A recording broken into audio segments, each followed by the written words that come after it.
साथियों, कैसे हैं आप लोग। आशा करता हूं कि आप लोग ठीक होंगे। आज मैं बात करूंगा जो स्वामी नायकर पेरियार थे, उनकी जो 15 ऐसी बातें जिन पे काफ़ी विवाद रहा, और ऐसी क्या बातें थी वो जिन पे विवाद बहुत ज़्यादा छिड़ा। तो 15 वो बातें हम जानेंगे और स्वामी नायकर पेरियार जी के विचार भी इसमें हमें पता चल जाएंगे। तो सबसे पहले जो स्वामी नायकर पेरियार जी थे, उन्होंने जो कहा था, मैंने सब कुछ किया, मैंने गणेश आदि सभी ब्राह्मण देवी देवताओं की मूर्तियां तोड़ डाली, राम आदि की तस्वीरें भी जला दी। इन सब कामों के बाद भी मेरी सभाओं में मेरे भाषण सुनने के लिए यदि हजारों की गिनती में लोग इकट्ठा होते तो साफ है कि स्वाभिमान तथा बुद्धि का अनुभव होना जनता में जागृति का संदेश है। ये पहली बात उन्होंने कही। दूसरी बात कही, दूसरी बात जो उनकी थी, दुनिया के सभी संगठित धर्मों से मुझे नफरत है। ये जो है कही बात किसने? स्वामी नायकर पेरियार जी ने, जो कि ये दूसरी बात थी। तीसरी बात कही, शास्त्र पुराण और उनमें दर्ज देवी देवताओं में मेरी कोई आस्था नहीं है, क्योंकि वे सारे के सारे दोषी हैं। मैं जनता से उन्हें जलाने तथा नष्ट करने की अपील करता हूँ। ये तीसरी बात उन्होंने कही। स्वामी नायकर पेरियार जी ने जो तीसरी बात कही, ये बात कही।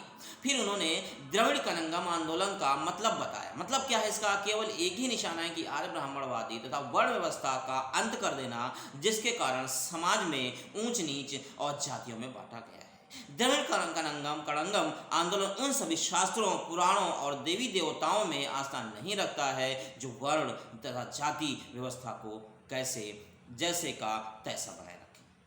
पांचवी बात उन्होंने कही, ब्राह्मण हमें अंधविश्वास में निष्ठा रखने के लिए तैयार करता है। वो खुद आरामदायक जीवन जी रहा है, तुम्हें अछूत कहकर निंदा करता है। मैं आपको सावधान करता हूँ कि उसका विश्वास मत करो। ब्राह्मणों ने हमें शास्त्रों और पुराणों की सहायता से, यानी ब्राह्मणों ने शास्त्रों और पुराणों की सहायता से गुलाम बनाया।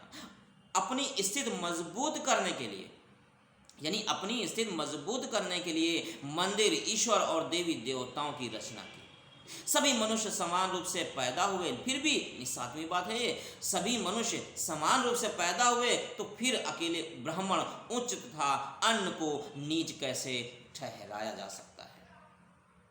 आप अपनी मेहनत की गाड़ी कमाई क्यों इन मंदिरों में लुटाते हो? कभी कभी ब्राह्मणों ने इन मंदिरों, तालाबों तथा अन्य परोपकारी संस्थाओं के लिए 1 रुपया भी दान दिया।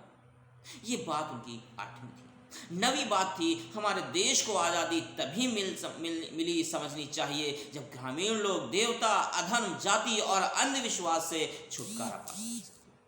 और 10वीं बात जो थी, आज विदेशी लोग दूसरे ग्रहों पे संदेश और अंतरिक्ष यान भेज रहे हैं। हम ब्राह्मणों द्वारा श्राद्धों में परलोक में बसे अपने पूर्वजों को चावल और खीर भेज रहे हैं। क्या ये बुद्धिमानी है?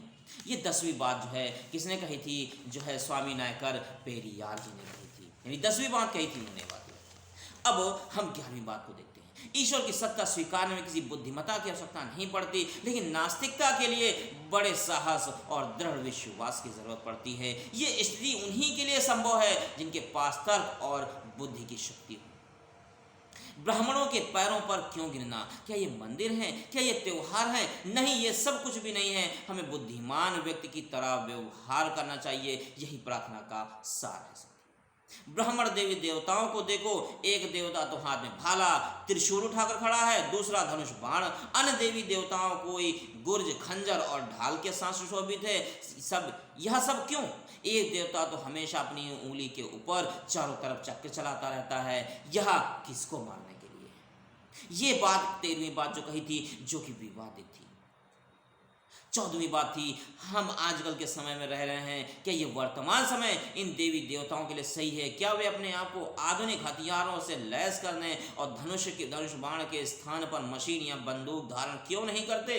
रथ को छोड़कर श्री कृष्ण टैंक पर सवार क्यों नहीं हो सकते? मैं पूछता हूँ कि जनता इन परमाणु युग में इन देवी देवताओं के ऊपर विश्वास करते हुए क्यों नहीं आगे बढ़ती है? यानी ये सारी बातें जो है किसने कही थी, स्वामी नायकर पेरियार जी ने कही थी। और 15वीं बात जो उन्होंने कही थी, उन देवताओं को नष्ट कर दो जो तुम्हें शूद्र कहें, उन पुराणों इतिहास को ध्वस्त कर दो जो देवता को शक्ति प्रदान करते हैं, उन देवता की पूजा करो जो वास्तव में दयालु है। यानी ये बात जो कही थी स्वामी नायकर पेरियार जी ने कही थी। ये 15 कुछ बातें थी जो काफ़ी विवाद में रहीं और हमारे समाज को जगाने का भी काम करती हैं।